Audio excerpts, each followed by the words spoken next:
एक छोटे से पहाड़ी गांव में, जहां से होकर एक व्यस्त सड़क गुजरती थी, एक रहस्यमय ढाबा था। इसे चलाती थी बूढ़ी माया।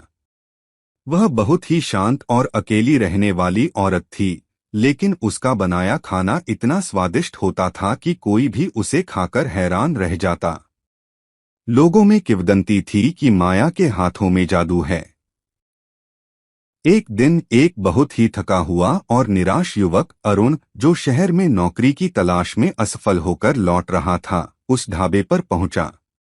उसका आत्मविश्वास टूट चुका था और वह बहुत भूखा था। क्या है बेटा? बूढ़ी माया ने प्यार से पूछा। बस कुछ भी खाने को दे दीजिए, अरुण ने थके हुए स्वर में कहा।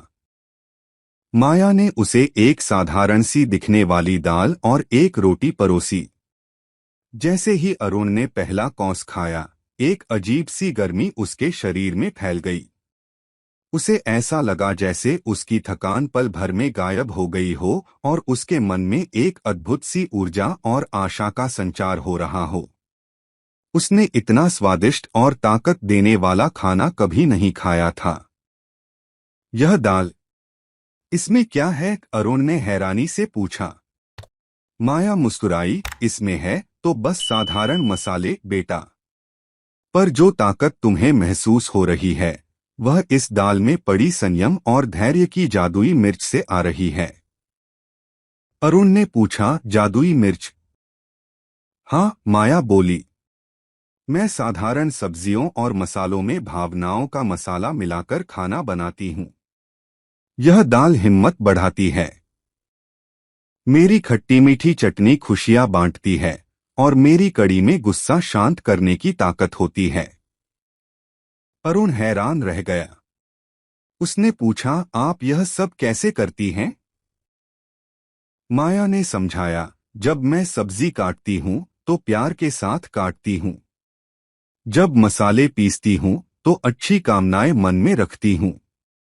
और जब खाना पकाती हूँ तो दुनिया की सारी अच्छाइयों की कल्पना करती हूँ। यही मेरा जादू है। यह खाना सिर्फ पेट नहीं भरता, दिल और दिमाग को भी ताकत देता है। उस दिन के बाद अरुण का निराशा भरा चेहरा चमक उठा। उसे बूढ़ी माया के शब्दों ने एक नई रोशनी दिखाई। उसने हिम्मत नहीं हारी और कुछ ही दिनों बाद एक अच्छी नौकरी पाली। वह अक्सर माया के ढाबे पर आता और हमेशा एक नया जादू महसूस करके जाता। धीरे धीरे लोगों ने समझा कि असली जादू खाने में नहीं, बल्कि उसे बनाने वाले के प्यार, मेहनत और अच्छे इरादों में होता है।